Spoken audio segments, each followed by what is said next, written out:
નમસ્કાર દર્શક મિત્રો, રિયલ સમાચારમાં આપનું હાર્દિક સ્વાગત છે। સમાચારોની શરૂઆત કરતા પહેલા એક નજર કરીએ આજના મુખ્ય સમાચારો પર।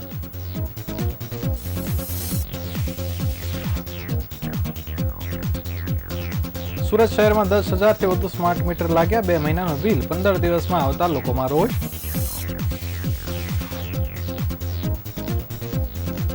સુરતમાં યુપીમાં જંગી મતદાન કરાવવાને લઈ ભાજપના બેનર લાગ્યા।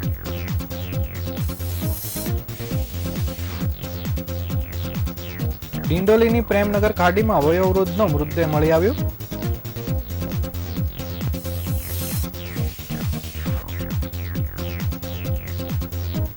નાના વરાછામાં ડ્રેસ કુર્તીની દુકાનમાંથી મહિલાએ પલક ઝપકતા કરી ચોરી।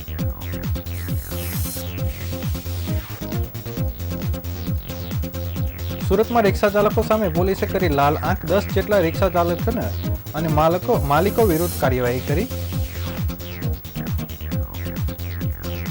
સુરતમાં પોલીસે સંવેદનશીલ વિસ્તારમાં જાહેરાત કરતા જ હથિયારોનો થયો ઢગલો।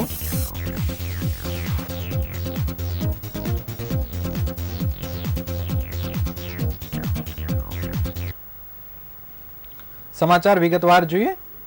વડોદરા અને સુરત શહેર ગ્રામ્ય વિસ્તારમાં સ્માર્ટ પ્રીપેડ મીટરને લઈ છેલ્લા 5 દિવસથી ઠેર ઠેર વિરોધ જોવા મળી રહ્યો છે। 1 મહિનાનું લાઇટ બિલ માત્ર 2 દિવસની અંદર જ આવતાનો મધ્યમ વર્ગ પરિવાર દ્વારા આક્ષેપ કરી ભારે રોષ વ્યક્ત કરવામાં આવી રહ્યો છે। સુરતમાં વિવિધ સોસાયટીમાં કુલ 11,951 ઘરોમાં સ્માર્ટ મીટર લાગી રહ્યા છે। જોકે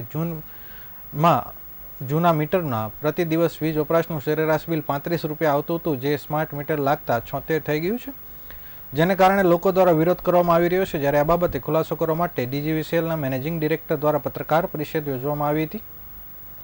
ડીજીવીસીએલના સુરતના મેનેજિંગ ડિરેક્ટર યોગેશ ચૌધરીએ જણાવ્યું છે કે જે પણ સ્માર્ટ મીટર લગાવનાર ગ્રાહકો છે ત્યાં આગળ અમારી ટીમ પહોંચી રહી છે અને તેમને સમજાવવાનો પ્રયાસ કરી રહી છે।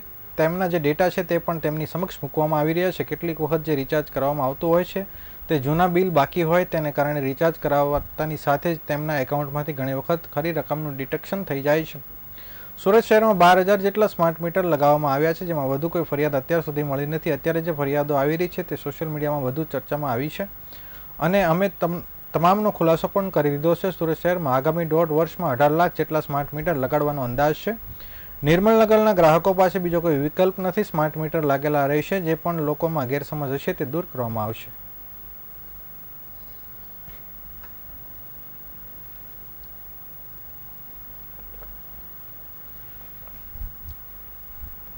ગુજરાતના લોકસભાની ચૂંટણી પૂર્ણ થઈ ગઈ છે। જો કે સુરત શહેરમાં હજુ ચૂંટણીનો માહોલ જોવા મળી રહ્યો છે।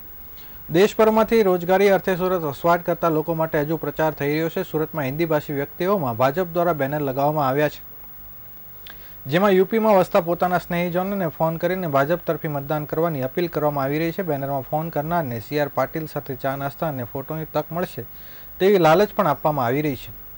ઠેર ઠેર જાહેર જગ્યા પર ભાજપ દ્વારા બેનર લગાવવામાં આવ્યા છે, જેમાં ગુજરાત પ્રદેશ CR પાટીલ સાથે સંગીતા પાટીલનો ફોટો લગાવવામાં આવ્યો છે। ફોન લગાવો યુપી જીતાઓના સૂત્રોના બેનર ઉલ્લેખ કરવામાં આવ્યો છે। બેનરમાં લખવામાં આવ્યું છે કે જે વ્યક્તિ યુપીમાં 20 લોકોને ફોન કરીને ભાજપને જીતાડવાની અપીલ કરશે તેને ભાજપના પ્રદેશ અધ્યક્ષ CR પાટીલ સાથે ચા નાસ્તો કરવાની તક મળશે। યુપીના 20 લોકોને ફોન કરી ભાજપને જીતાડવાની અપીલ બાદ જે વ્યક્તિ ફોન કર્યો હશે તેનું નામ, નંબર, લોકસભાની વિગત જે તે ફોન કરનારને આપવાની રહેશે। ત્યારબાદ 4 જૂન પછી આ વ્યક્તિને ભાજપના પ્રદેશ અધ્યક્ષ CR પાટીલ સાથે ચા નાસ્તો કરવાની તક આપવામાં આવશે તેવી વાત કરવામાં આવી રહી છે। સુરતની એક ગ્રુપ પ્રચાર માટે યુપી ગઈ છે। ત્યારબાદ આ પ્રકારનો પ્રચાર ભાજપે કેટલો લાભ પહોંચાડશે તે આગામી સમયમાં જ ખબર પડશે।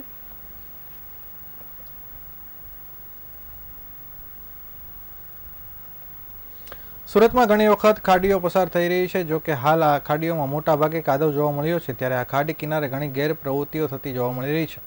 આ દરમિયાન ડિંડોલીથી પ્રેમનગર ખાડીમાં આજે એક મૃતદેહ મળી આવ્યો હતો। આ મૃતદેહ ફાયર બ્રિગેડની મદદથી બહાર કાઢવામાં આવ્યો હતો।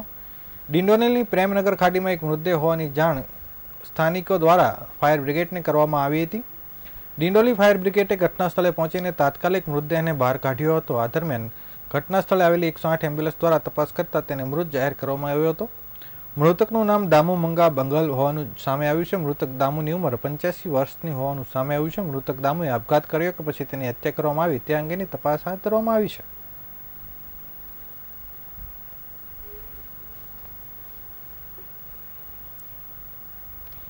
નાના વરાછા વિસ્તારમાં આવેલી એક કાપડની દુકાનમાંથી મહિલા તસ્કરોએ કપડાં જોવાનો ઢોંગ કરીને ચોરીને અંજામ આપ્યો હોવાની એક ઘટના સામે આવી છે, જેમાં સરથાણા પોલીસે ફરિયાદ મળતા પોલીસે ગુનો નોંધી વધુ તપાસ શરૂ કરી છે. સુરતમાં તસ્કરોનો આતંક વધી રહ્યો છે, ત્યારે નાના વરાછા વિસ્તારમાં જાદુગરને શરમાવે તે સ્પીડમાં મહિલાએ ચોરી કરી હતી. નાના વરાછામાં શાતીર મહિલાએ કપડાં ચોરીને પલક ઝપકતા કાપડ ચોરીને અંજામ આપ્યો હતો. કાપડ ચોરીની ઘટના સીસીટીવીમાં કેદ થઈ ગઈ છે. 3 મહિલા શાતીર ચોર કેમેરામાં કેદ થઈ છે. મહિલા પહેલા કાપડ જોવાનો ઢોંગ કરે છે, ત્યારબાદ 2 મહિલા ઊભી છે, ત્યારે ત્રીજી મહિલા બાળક લઈ આવે છે. ફેલાયેલા કાપડની આડમાં બીજી મહિલા તૈયાર ડ્રેસ કુર્તીની ચોરી કરે છે. આ બાબતે સરથાણા પોલીસમાં ફરિયાદ કરવામાં આવી છે.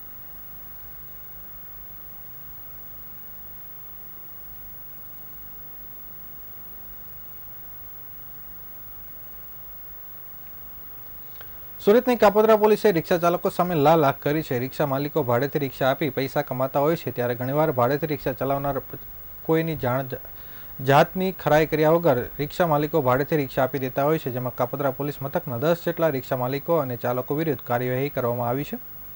સુરત મહાનગરપાલિકા દ્વારા માસ ટ્રાન્સપોર્ટેશન માટે સિટી અને બીઆરટીએસ બસ શરૂ કરાઈ છે, પણ સુરત શહેરમાં રિક્ષામાં મુસાફરી કરવાવાળાની સંખ્યા પણ ખૂબ મોટા પાયે છે.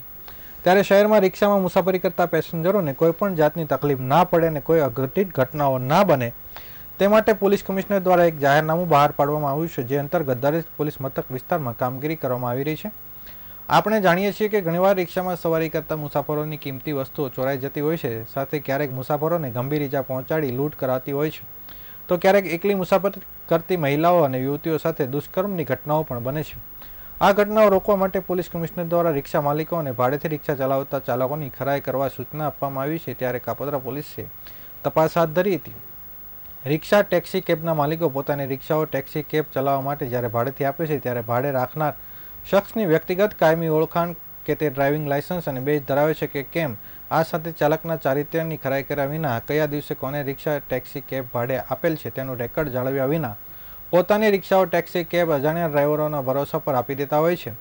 ઘણીવાર ચાલકો ગુનાહિત ઇતિહાસ પણ ધરાવતા હોય છે અને ગુનાહિત પ્રવૃત્તિ સાથે સંકળાયેલા હોય છે. ત્યારે તમામ બાબતોને લઈ કાપોદ્રા પોલીસે 10 જેટલા રિક્ષા સ્ટેન્ડો ઉપર તપાસ કરી હતી. દરમિયાન કુલ 10 જેટલા રિક્ષા માલિકો અને ચાલકોની પકડી પાડી જાહેરનામા ભંગનો ગુનો નોંધ્યો હતો, જેમાં 5 જેટલા રિક્ષા માલિકો ઉપર 188 મુજબનો ગુનો અને MB એક્ટ 207 મુજબનો ગુનો નોંધી કાર્યવાહી કરવામાં આવી છે.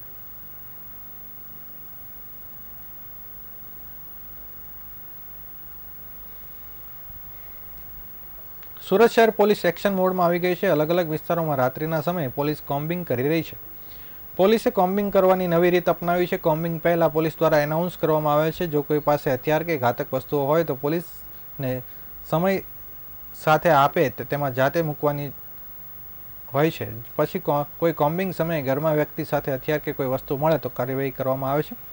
જહાંગીરપુરા પોલીસ સ્ટેશન દ્વારા પોતાના પોલીસ સ્ટેશનનો હદ વિસ્તારમાં આવેલ સંવેદનશીલ વિસ્તારમાં કોમ્બિંગ હાથ ધરવામાં આવ્યું હતું.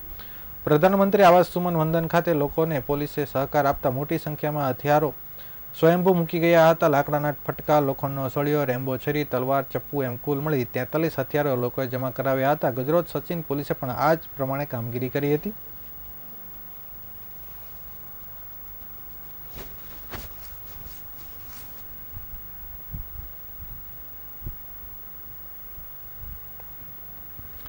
સુરતના પીપલોદ વિસ્તારમાં વેલેન્ટાઇન સિનેમાની પાછળ અનોખા એક્ઝિબિશન ગામે મ્યુઝિયમની શરૂઆત થઈ છે. આ મ્યુઝિયમમાં કુદરતી રીતે તૈયાર થયેલા પથ્થરો, હીરા સહિતની વસ્તુઓ રાખવામાં આવી છે, જેનો લાભ સુરતીઓની સાથે સાથે દેશ અને દુનિયાના લોકો લઈ શકે છે. આ મ્યુઝિયમને તૈયાર કરવાની સાથે સાથે તેમાં રહેલા અમૂલ્ય ભારતનો અને પણ સાચવવાની યોગ્ય વ્યવસ્થા કરવામાં આવી છે. કનુભાઈ રામજીભાઈ આસોદરિયાએ કહ્યું હતું કે કર્બ યુનિકો મ્યુઝિયમ છે, જે દેશ દુનિયાનો અનોખો મ્યુઝિયમ છે. આ મ્યુઝિયમમાં ભારતીય સંસ્કૃતિ અને દેવી દેવતાઓના આકારના હીરાઓ, પથ્થરો પણ રાખવામાં આવ્યા છે. ગણપતિજીની પ્રતિમા 192 કેરેટની આસપાસ છે, જે અત્યાર સુધીમાં સુરતના લોકોનું આકર્ષણનું કેન્દ્ર હતી. તે અહીં રાખવામાં આવે છે. એક જ જગ્યાએ અમૂલ્ય રત્નો સહિત વસ્તુઓને લોકો દર્શન કરી શકે તે હેતુથી આ મ્યુઝિયમની શરૂઆત કરવામાં આવી છે. આગામી દિવસોમાં બ્રિટિશ પાર્લામેન્ટ દ્વારા સન્માન થયાનું છે તે અંગેની પણ વાત તેમણે કરી હતી.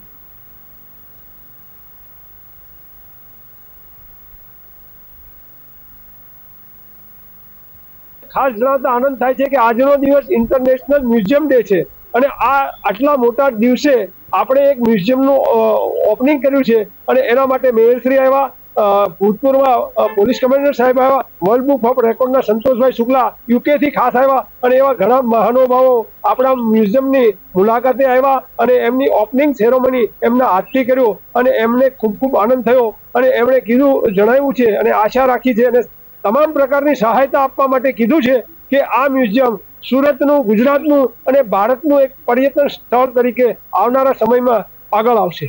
પણ અમે મ્યુઝિયમમાં ખાસ વિશેષતા એ આપી છે કે અમે દરેક પથ્થરોને આકાર પ્રમાણે નામ આપીએ છીએ અને એ નામ ભગવાનના નામ પણ હોય અને બીજી કોઈ વસ્તુ સ્થિતિના નામ પણ હોય અને એના માટે આવનારા સમયમાં અમે એક વિદ્યાર્થીઓ માટે એક નવું આયોજન કરી રહ્યા છીએ. વિદ્યાર્થી પોતે અહીંયા આવશે, એમને શું દેખાય છે એ એમનું પ્રતિભાવ લખશે, પછી એનું જ્યારે થશે ત્યારે અમે એમને વળતર ઇનામ પણ આપવાના છીએ, આવી અમારી ઈચ્છા છે. શહેરના પાલ અને અડાજણ પોલીસ સ્ટેશન વિસ્તારમાંથી 2 મોપેડની ચોરી કરનાર રીઢા વાંચોરને એસઓજી પોલીસે ઝડપી પાડ્યો હતો. તેની પાસેથી ચોરીની 2 મોપેડ કબજે કરવામાં આવી હતી. પોલીસ સૂત્રો પાસેથી મળતી માહિતી મુજબ પોલીસ કમિશનર અનુપમસિંહ ગહેલોતનાઓએ વણ શોધેલા ગુનાઓ તેમજ નાસ્તા ફરતા આરોપી શોધી કાઢવા માટે સૂચના આપી હતી, જેથી એસઓજીની ટીમ આ ગુના શોધી કાઢવા માટે પેટ્રોલિંગમાં હતી. તે દરમિયાન મળેલ બાતમીના આધારે કેબલ બ્રિજ નીચે પાર્કિંગમાંથી આરોપી અક્ષય અશોકભાઈ રાઠોડને ઝડપી પાડી તેની પાસેથી ચોરીની 2 એક્ટિવા મોપેડ કબજે કરી હતી અને તેની પૂછપરછ કરવામાં આવતા તેણે કબૂલ્યું હતું કે એક મોપેડ એકાદ મહિના પહેલા પાલ લેક ગાર્ડનની બાજુમાં આવેલ ગિરનાર હોટેલ પાસેથી અને બીજી 3 દિવસ પહેલા અડાજણ સ્ટાર બજાર મોલની બાજુમાં આવેલ પાર્કિંગમાંથી ચોરી કરી હતી. એટલું જ નહીં, આરોપી ડુપ્લિકેટ ચાવી વડે લોક ખોલી મોપેડની ચોરી કરતો હતો. આ સિવાય આરોપી વિરુદ્ધ અગાઉ અડાજણ, પાલ, સલાબતપુરા, અઠવા લાઇન્સ અને ઉમરા પોલીસ મથકમાં નોંધાયેલ ગુનાનો ભેદ ઉકેલાયો હતો. આરોપી વિરુદ્ધ આગળની કાર્યવાહી શરૂ કરવામાં આવી છે.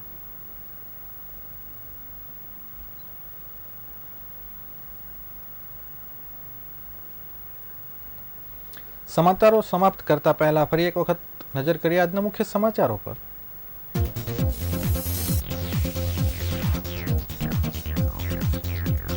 સુરત શહેરમાં 10,000થી વધુ સ્માર્ટ મીટર લાગ્યા. 2 મહિનાનું બિલ 15 દિવસ આવતા લોકોમાં રોષ. સુરતમાં યુપીમાં જંગી મતદાન કરાવવાને લઈ ભાજપના બેનર લાગ્યા.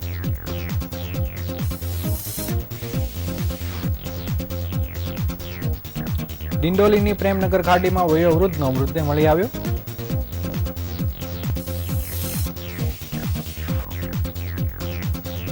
નાના વરાછામાં ડ્રેસ કુર્તીની દુકાનમાંથી મહિલાએ પલક ઝપકતા કરી ચોરી.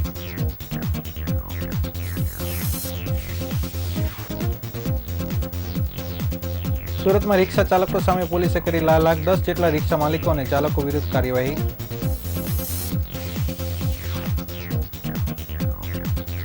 સુરતમાં પોલીસે સંવેદનશીલ વિસ્તારોમાં જાહેરાત કરતા જ હથિયારોનો થયો ઢગલો.